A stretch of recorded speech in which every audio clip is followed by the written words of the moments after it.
Shalom uvracha, Chag Sameach, Shavuot, Shavuot Tova Bezrat Hashem, Yeshua V'nechamot Lekol Am Israël. Shavuot Tov, c'est ce que je voulais dire.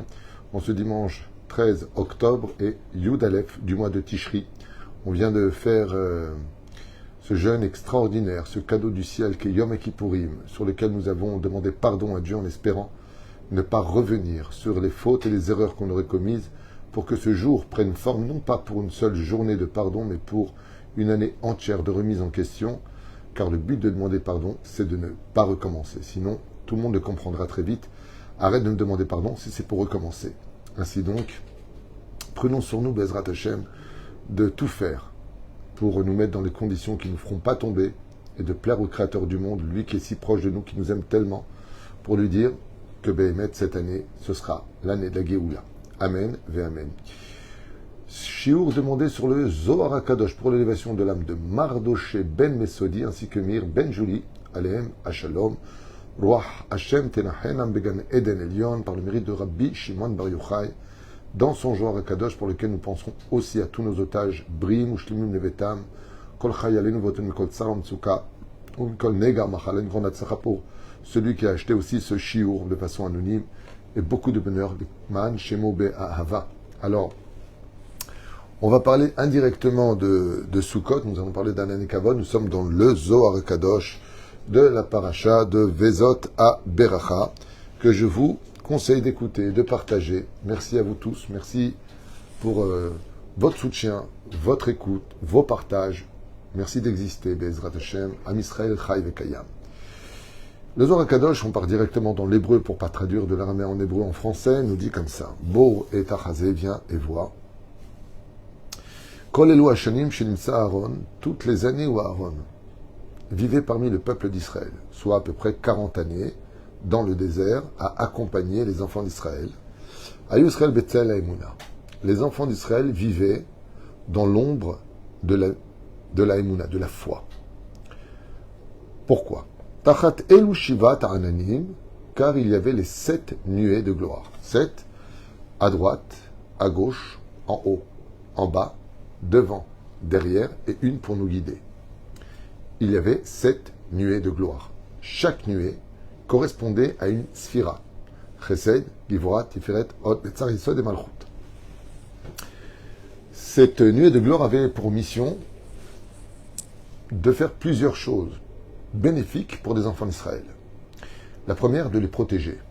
Les protéger de la chaleur du jour, de la froideur de la nuit dans le désert, une ambiance extraordinaire, une protection contre les projectiles, les lances, les flèches, les rochers qui pouvaient être lancés par les ennemis d'Israël, donc une totale protection, mais surtout, comme le dit le Zohar HaKadosh, Tzila Dimemenuta, les nuées de gloire étaient capables d'instaurer une foi naturelle dans le Créateur du monde.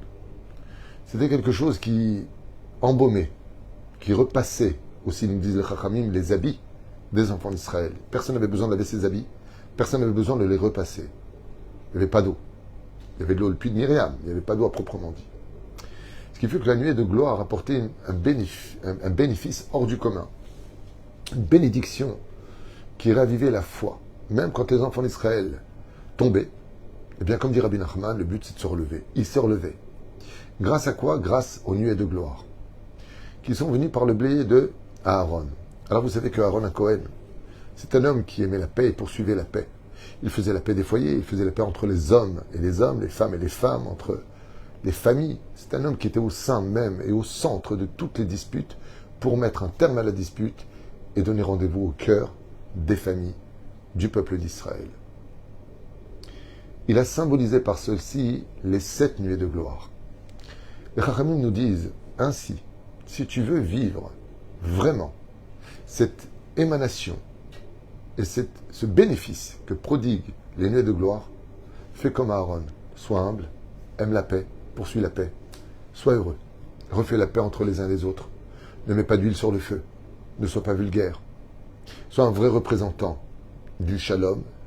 Et le mot shalom veut dire les hashlim et tachaser. Les hashlim en hébreu veut dire compléter. Pour qu'il y ait le shalom, des fois il faut compléter. Un jour quelqu'un m'a raconté que des juifs se sont fortement disputés. parce que l'un prétendait qu'il lui devait 500 euros, l'autre lui disait que non. Alors ils se sont vraiment fâchés.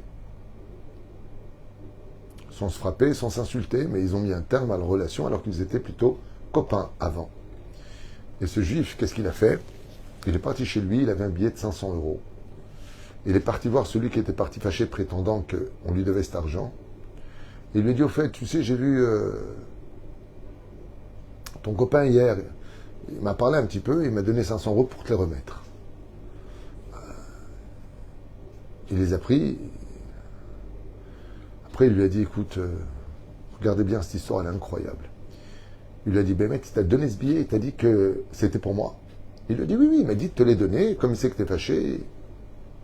Il lui a dit, alors écoute, maintenant qu'il me les a donnés, c'est pas une question d'argent. Tu peux lui redonner et tu lui diras que je remercie du fond du cœur qu'il m'appelle quand il veut.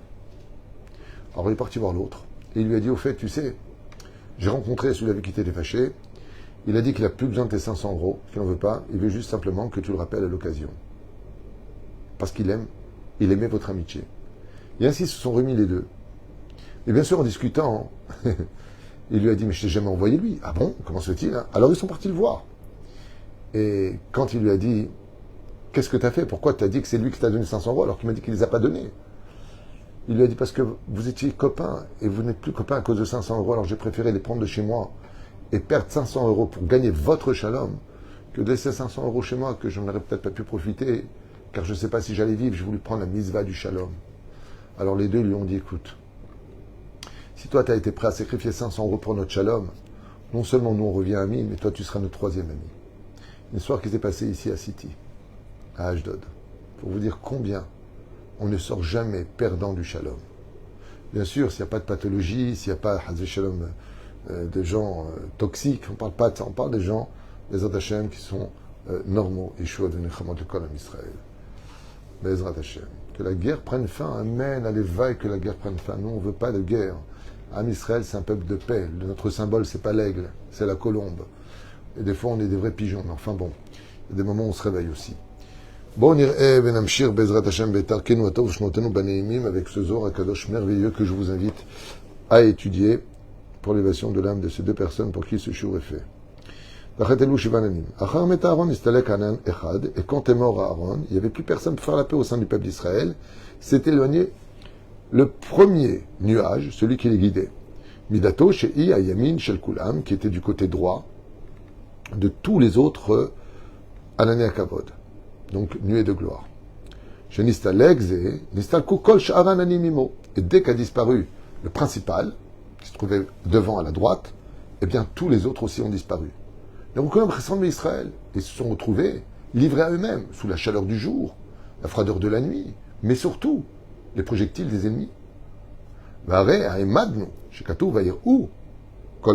y a marqué là-bas, et ils ont vu toute l'assemblée, qui gava à Aaron, que parce qu'était mort Aaron, les nuées de gloire sont parties avec son mérite. Altikre vaïrou. Le Zohar HaKadosh nous dit, ne lis pas, et ils ont vu que les nuées de gloire se sont éloignées, et là, vaïreu. Ils ont eu peur. Miyad vaishma Kenani melech Arad, car le peuple de Kenaan, qui avait pour roi de Arad, Yoshev Negev, qui se trouvait dans le sud d'Israël, dans le Negev, le désert du Negev, qui bat Israël derech Atarim, que les enfants d'Israël passaient par leur territoire, Shama veshiliskal kohané kavod. Dès qu'il a entendu que les nuées de gloire s'étaient éloignées, ou met Aaron, parce que Aaron, le protecteur du shalom, écoutez bien, lui qui faisait la hardout, l'unité, nous dit le Zohar HaKadosh. Le roi de Arad, des Cananéens, il a dit, ah Israël, vous êtes en train de vous disputer, maintenant que Aaron est mort, il n'y a plus la paix entre vous, il y a des divorces, il y a des insultes, vous vous maudissez les uns les autres, mais c'est le temps pour nous de faire la guerre. Ou met Moré de Gadol, il a dit, le roi de Arad, il a dit, c'est bon, les enfants d'Israël n'ont plus de protection. Il dit, c'est quoi leur protection? Ils vivent plus en paix les uns avec les autres. Car tous les nuées de gloire étaient attachées à cette nuée principale. Amar Rabbi Yitzhak a dit, et enseigné Rabbi Yitzhak, à Kenani Melech Arad Yoshev Negev Vadaï. On sait très bien qu'il s'asseyait dans le Negev, le désert du Negev, dans le sud d'Israël, ce roi de Arad. À l'époque où Moshe a envoyé les explorateurs, Amrou, Amalek Yoshev Be'eretz HaNegev. Alors il dit, c'est bizarre, il n'y avait pas marqué là-bas, hein, à l'époque des explorateurs, que ce peuple qui vivait dans le Negev, dans le sud d'Israël, c'était justement Amalek, tandis que là c'est marqué les Cananéens. Que dès l'Ishbor Libam, pour briser leur cœur. Et de là on voit que les Meraglim ont menti en disant que Amalek se trouvait dans le désert du Negev, alors que c'était les Cananéens. Qui Amalek Nishbar Kocham Techila. Car tout le monde connaît la violence de la méchanceté, de l'horreur que peut provoquer Amalek. Sa haine du juif est si impressionnante que ils préfèrent perdre leurs enfants tant qu'ils peuvent encore haïr du juif. Comme ça c'est marqué dans, dans nos commentaires. Et ainsi il avait rappelé d'ailleurs Golda Meir en 1967. Amar Rabbi Abba, a dit Rabbi Abba, Vaishma Kenaani. Il y a marqué, a entendu les Cananéens. Maïnano shel Kenaani kan. Pourquoi est-ce qu'on nous parle d'Afka des Cananéens alors qu'il y avait 7 peuples en Israël? Sheba Hachin Skalko Ananim. Quand ils ont vu que maintenant il n'y avait plus la protection des nuées de gloire, et là, Kenanan Katouf Bo Vayomer Aruch Kenan Evet Avadim. Eh bien, pourquoi lui il a réagi? Parce que effectivement, le peuple de Kenaan est descendant de Canaani, sont descendants de Kenaan. Et qui était Kenaan? Le fils de Cham. Cham en français, Cham en hébreu. Fils de Noé, qui a été maudit par Noé de devenir l'esclave, le serviteur de ses frères. Comme c'est marqué, Vayomer Aruch Kenaan Evet Avadim Yele Cham. Maudit es-tu, Kenaan, car tu seras le serviteur de tes frères.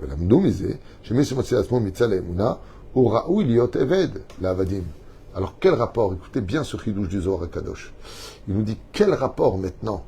Extraordinaire ce que vous allez entendre. Écoutez bien cet enseignement qui date de 1800 ans en arrière. Pourquoi Dafka marqué les Kenanéens? Acheti, Aemori, Aebusi, Vaebusi, Vagergashi, Vakenaani. Il y a plusieurs peuples. Pourquoi Dafka les Cananéens? Il dit le Zohar Kadosh. Parce que Kenaan, c'est un peuple qui est maudit. Pourquoi il est maudit? Parce qu'il n'a pas eu de foi dans l'arche d'alliance, d'avoir été couché avec sa femme, de l'avoir mis enceinte, et d'avoir ensuite coupé le sexe de son père, comme c'est marqué dans la Torah, dans la paracha de Noach. Il a été maudit.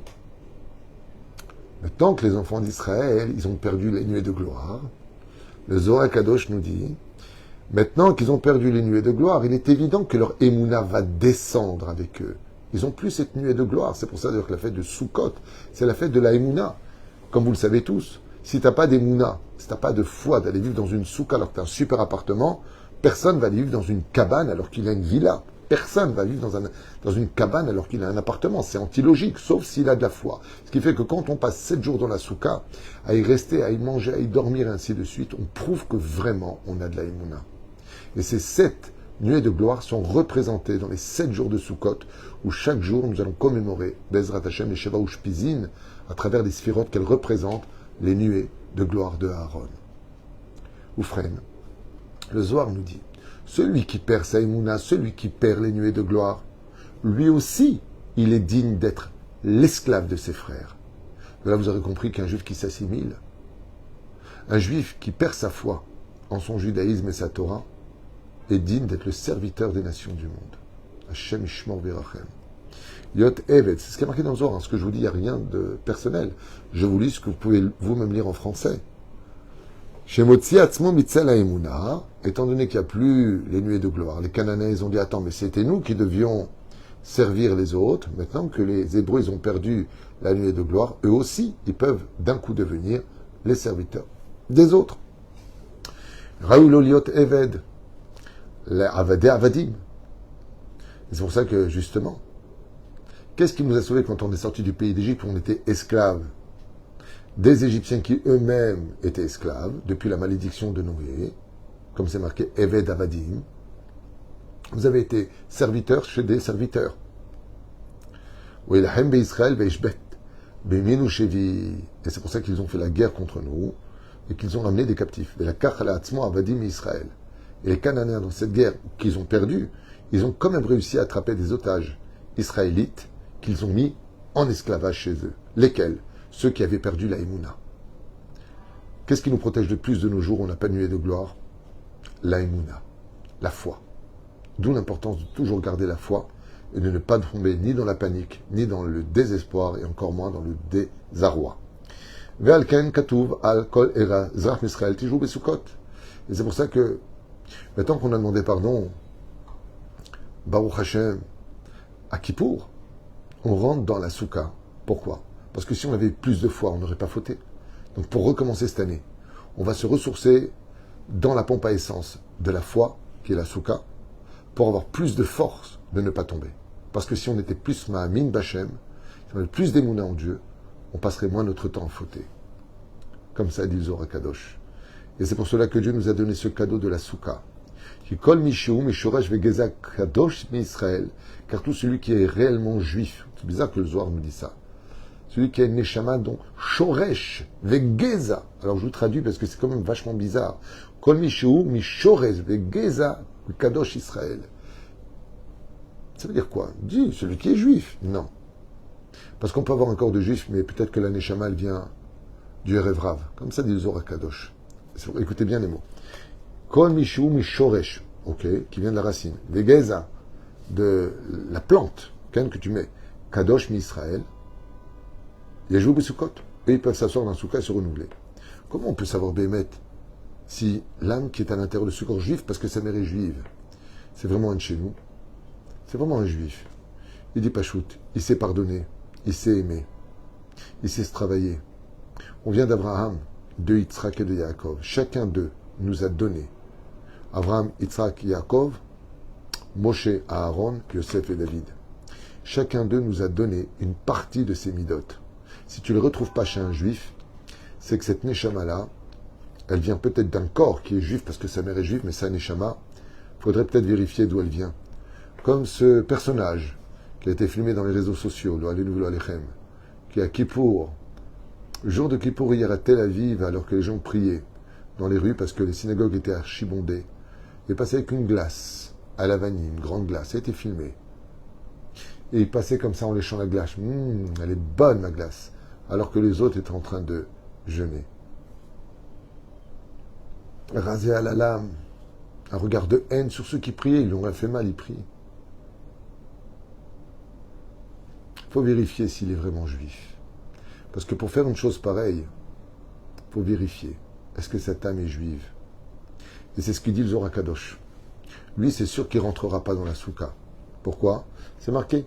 Mishou mishoresh vegeza kadosh Israël yeshvu basukot. Eux, quand les zrach be Israël yeshvu basukot. Est-ce qu'on lui be Israël? À moins qu'il fasse teshuva. Ben Ezrat Hashem, je l'espère pour lui en tout cas, parce que ce qu'il attend, c'est pas joli.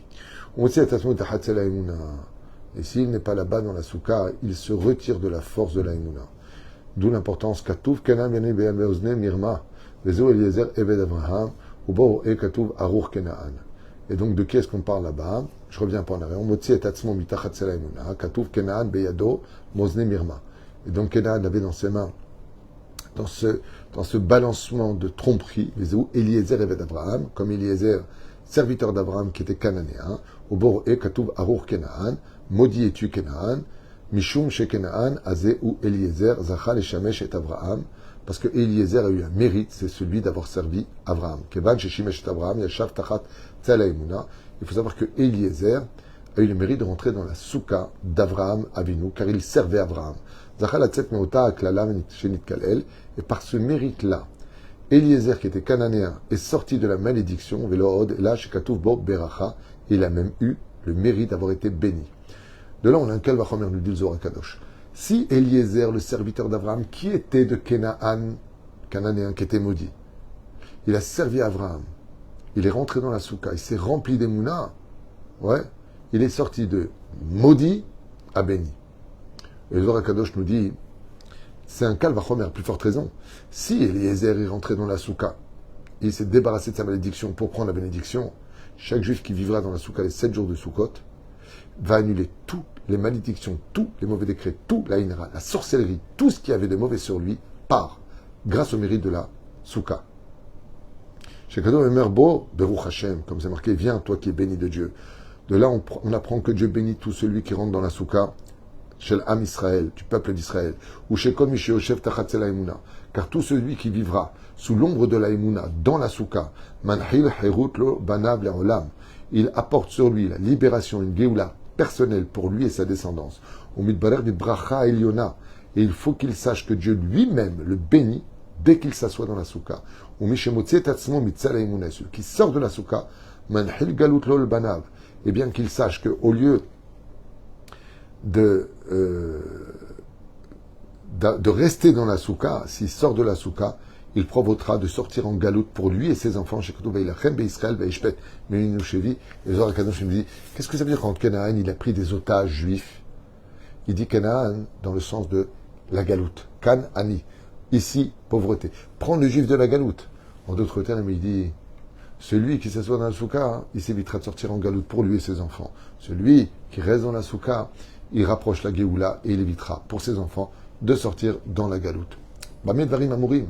La galoute, ce n'est pas simplement sortir du territoire merveilleux de notre pays, le pays d'Israël, qui est un pays, certainement un des plus anciens pays au monde, avec l'Égypte, qui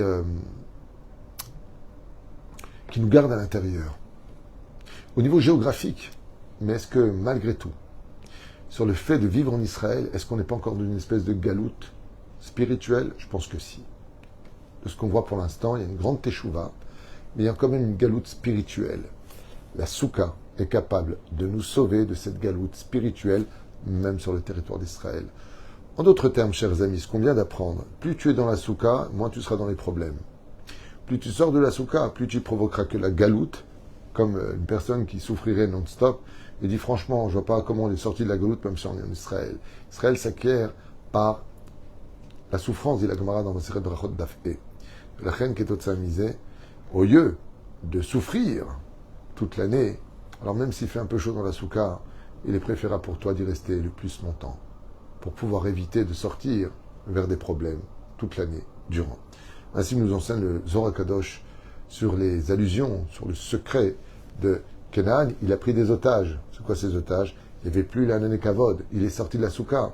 Alors il prendra, au lieu de vivre la mitzvah des 7 jours, dans la mitzvah, il les prendra dans la souffrance pendant l'année.